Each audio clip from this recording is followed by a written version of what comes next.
Hey, it's OhYoNameTaty back again with another video. In today's video, we will be ranking these Flash characters from least favorite to favorite in season 7. Okay? So, y'all should already know who my least favorite character is, and please laugh when I press play. It's Cecile. Y'all should have already knew it was gonna be Cecile, girl.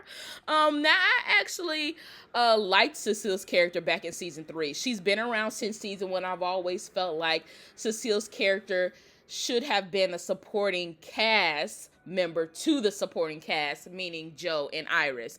I feel like Cecile is wasted potential, meaning that her bringing her motherly instinct and motherly vibe to the show would have been so much greater to the humanity side of Barry and Iris, and also would have even more established the family-oriented side of Barry as well. I was kind of disappointed when Cecile got pregnant in season 4 because I knew it was for a plot versus it being a genuine attempt to try and bring the family aspect of the show that we loved in season 1 back in season 4. I always felt like Cecile's character should have been heavily used as a mother figure to not only Iris but Barry, knowing that they both don't have any motherly influence in their lives. Knowing that Francine's character was written terribly, with them just making her a druggie who died of some type of cancer. I thought it was a great idea to make Cecile Joe's love interest, meaning that finally Joe can have something outside of his work and Iris can have something outside of the male counterparts that she's always involved in. And Barry can have that mother-son type of relationship that he doesn't have. And so now when they tried to do it in season 7, the whole pregnancy storyline that went nowhere, when Cecile kept popping up at the law. Girl, where you come from? What you want? Is it lunch already? Or? Yes. God damn. At Barry's job multiple times. She was there when he was testing to see if Iris was pregnant. It was kind of annoying and it was off-putting, and it was just, people didn't like the aspect of her always being involved in their business. But if they had set the foundation back in season 3 and 4, we would have no issue with Cecile saying, "Oh, it's Tuesday. We meet for lunch every Tuesday, Barry." We would have had no issue for her being like, "Barry, you and Iris are going to be great parents." Being there when he's testing to see if his wife is pregnant. We would have had no issue with that at all. Had they spent less time trying to make all these metahumans on this show superheroes and spent more time with Cecile being a metahuman who's also a mother and a defense attorney. And I feel like, yes, they did try by trying to give Cecile her own storyline of saying that she was going to be a defense attorney who helps innocent metahumans get off, which went nowhere. They made Cecile pregnant, and we have yet to see Jenna. We seen 3 different babies, and they all ain't the same Jenna from the first time we seen this heifer. That bitch live in Las Vegas, in Sin City, getting her life together, okay? Cecile is just, for me, I feel like Cecile is a supporting cast member that they're trying to make more and give more camera time to that she does not deserve. And while I thought this episode was good, it was dramatic for no fucking reason at all. This storyline should have been for Iris and not for Cecile. It made no fucking sense for her to randomly say that when her mother died, she fell into a deep depression and was in a psychiatric ward for like a month or 2. Made no fucking sense. It was out of the blue.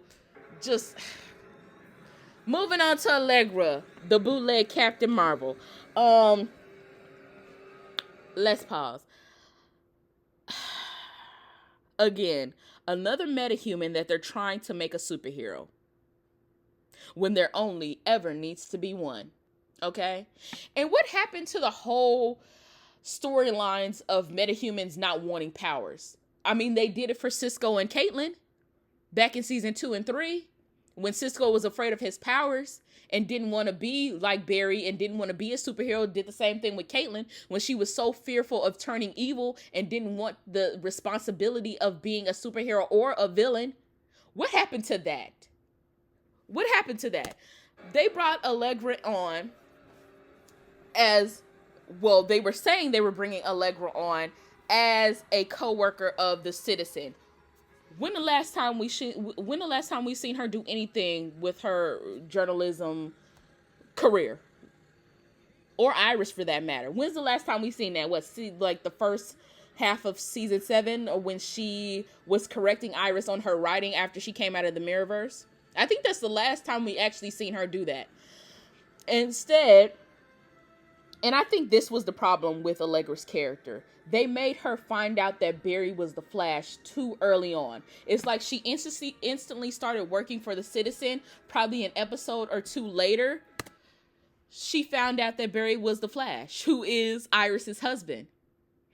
Which means she was so quickly integrated into Star Labs and Team Flash. Meaning that, oh, she's a metahuman, so she needs training. Let's have her go train with the weakest bitch of all, Killer Frost. Oh, I'm sorry, Frost. She's not a killer anymore. Make it make sense to me. So how is she being trained as a journalist and being trained as a superhero? And then I also didn't like the fact that she ultimately saved the Flash and the Team Flash family back in the season finale. Made no fucking sense at all. Yes, she got her confidence back. Hooray, good for her. But honestly, I didn't give a fuck. I didn't give a fuck about her character. I didn't even give a fuck about her cousin dying. And they made it all dramatic. Blood on her hands. She crying. While it was a great performance. Good girl, Kayla Compton. The girl can act. But I honestly didn't give a fuck. You know why? Because she's a supporting cast member to the supporting cast. I don't give 2 shakes of a monkey's balls about Allegra's character. And look, the Captain Marvel, like, girl. Oh my God. It is so Captain Marvel. Bootleg Captain Marvel. It's just, I just don't like it. And I don't want it. And I didn't understand why she got her own episode or own storyline. I just didn't get it at all. Kramer and Joe. Okay. Y'all don't come for me. Do not fucking come for me, bitch. Okay? I said this season. This season. The only reason why Joe is so low in this ranking is because of the storyline. It has nothing to do with the character or the actor. This storyline of Kramer going after metahumans and trying to put them in jail or give them the metahuman cure just for them to turn around and make this bitch a meta herself. Stupid.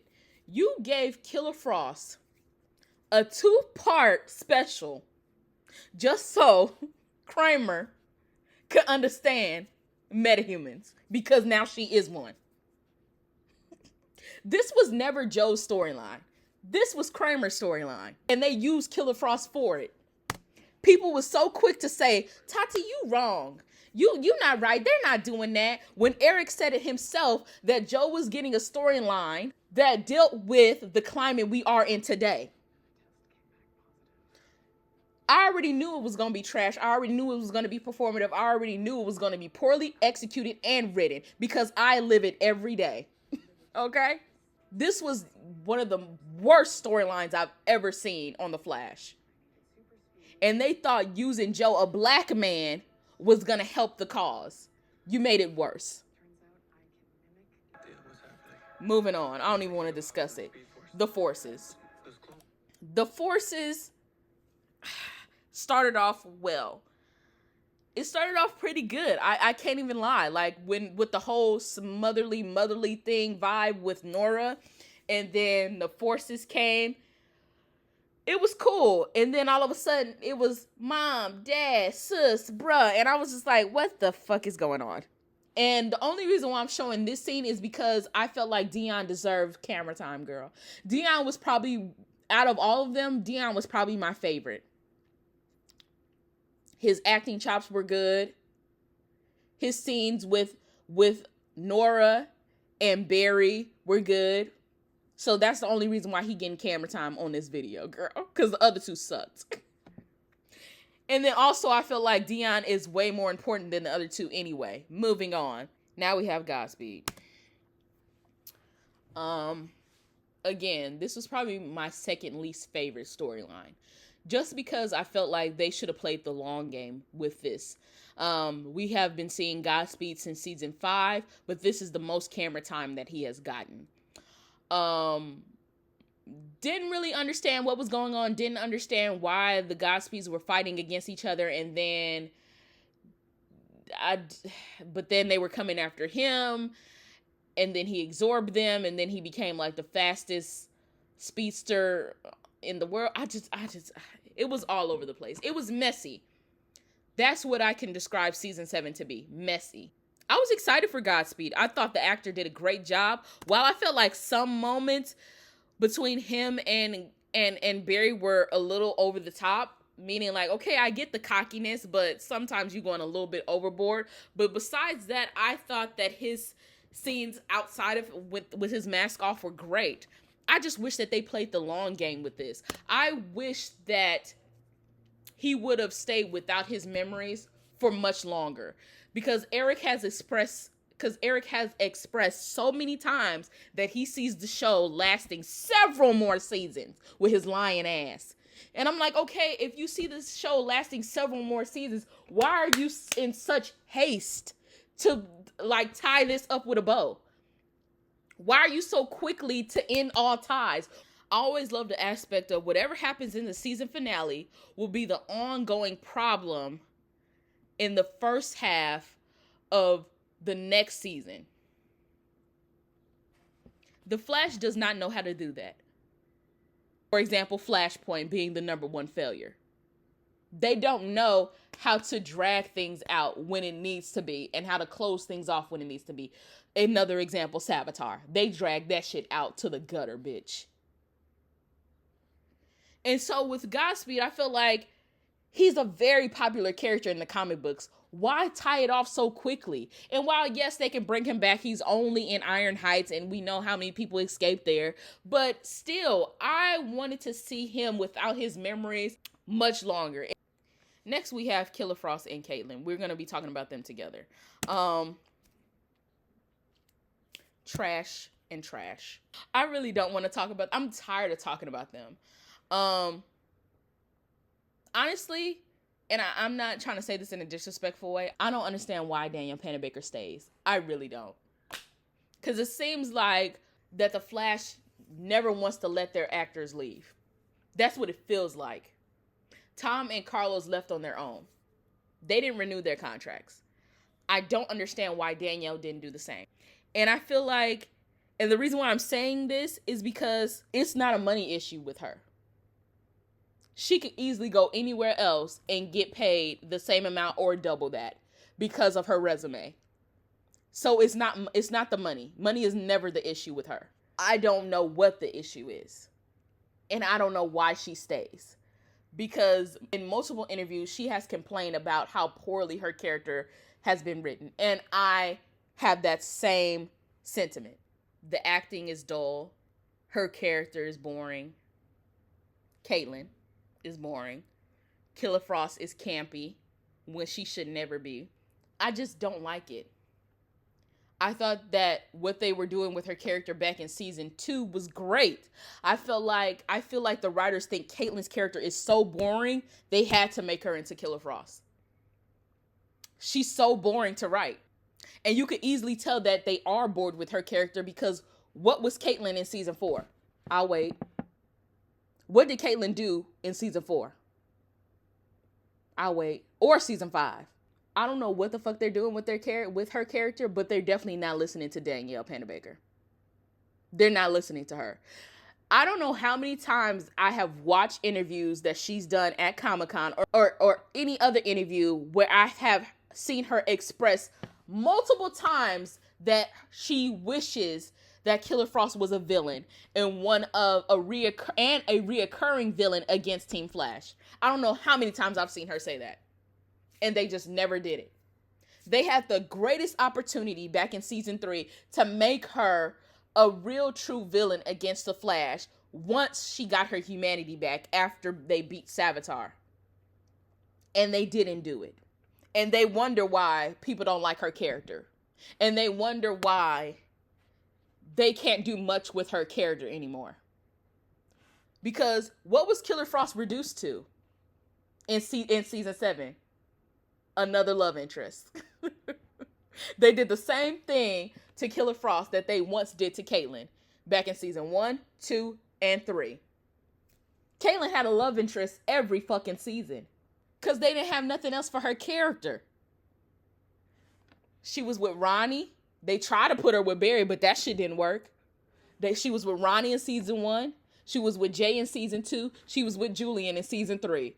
Because her character is fucking boring and they can't do much with her. Now they're giving the same treatment to Killer Frost by putting her with this whack-ass man with a six-pack who's dancing to fucking Nelly It's Getting Hot in Here with they whack asses. Like, I do not blame Danielle at all for complaining. But in the same breath, why does she stay?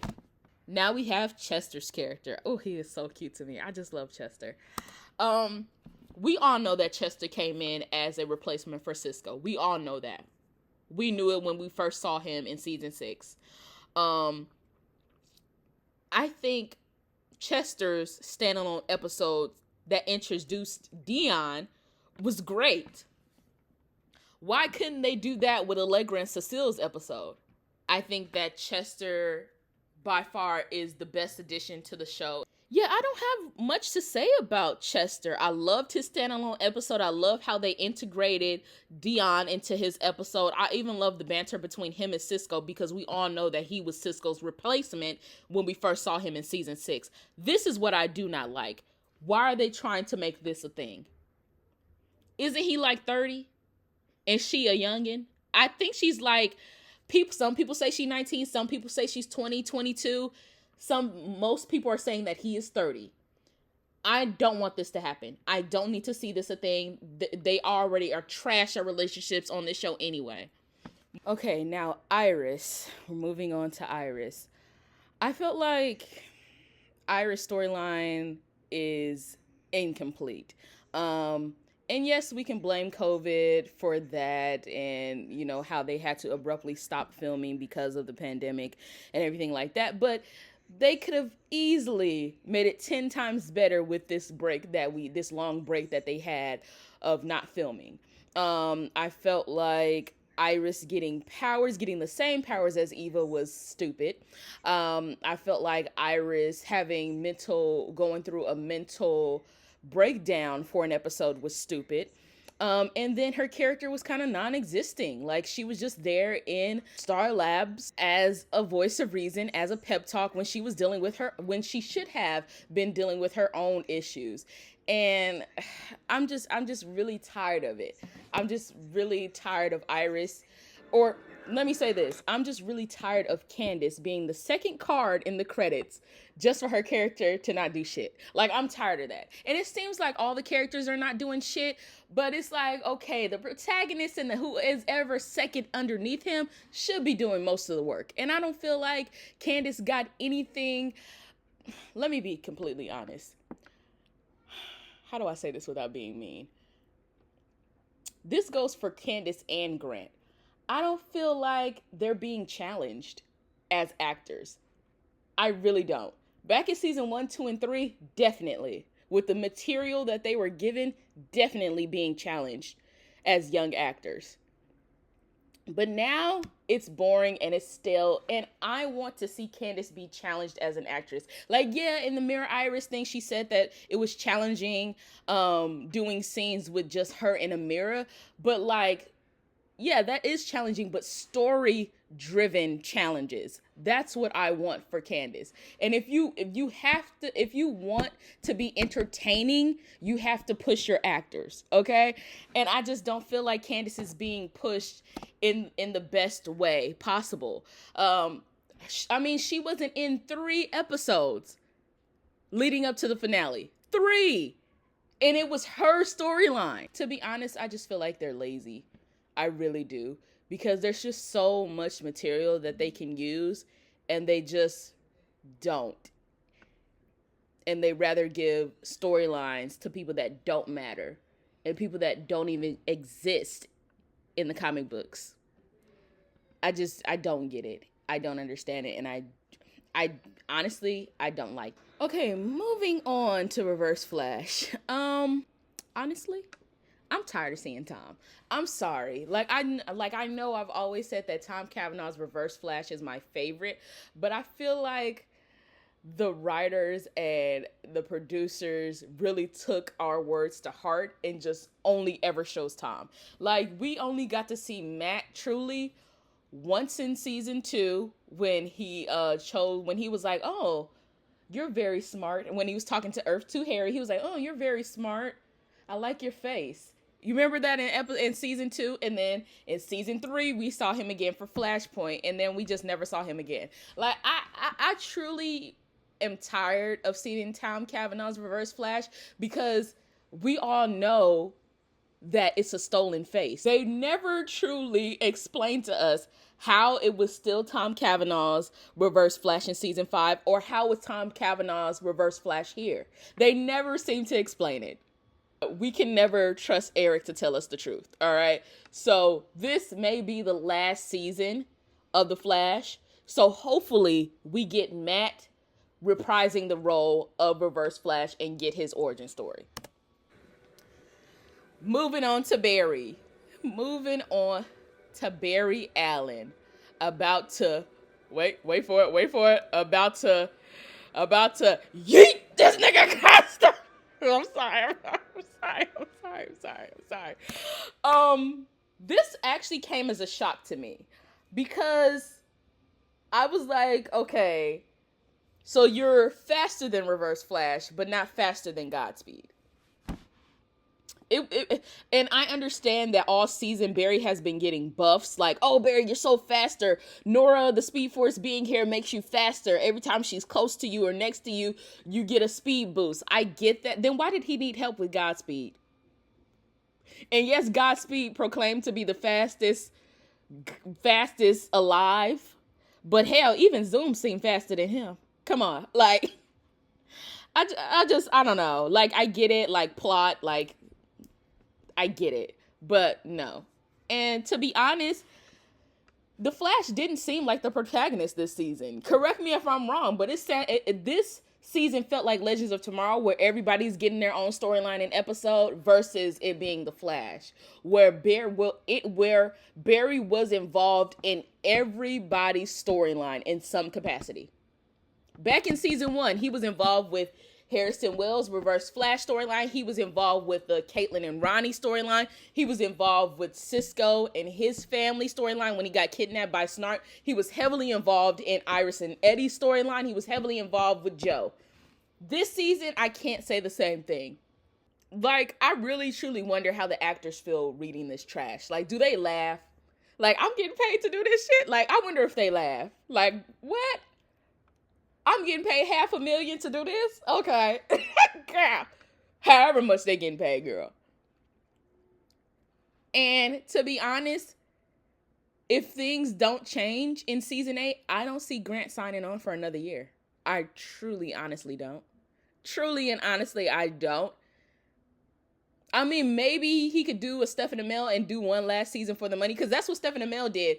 Stephen Amell went in an interview, he was like, there was no possible way that I could say no to a season 8 of Arrow, which how much they were paying me. So maybe they'll do the same thing with Grant. I don't know. But again, they just don't seem challenged as actors. They are not challenging these people with the material that they are given. And let me be completely honest, the only time I felt like an actor was challenged on this show in season 7 was Kayla Compton, when she did the scene when her cousin died. And Danielle Panabaker when she did her Martin Luther King shit. Girl, only time. I want to see The Flash. I don't want to see Star Labs. I don't want to see Team Flash. I want to see Barry. What episode was that? Episode 2 or 3 when he did the speed thinking thing? I want to see that. That was amazing. That's what I want to see. He didn't need a team to tell him what the fuck to do. He did shit on his own. And he got it right. Now that's a motherfucking legend. I don't know who this motherfucker is. Like, I'm tired. Like, this whole season was trash. And everybody is in agreement that this whole season, West Allen shippers is in agreement.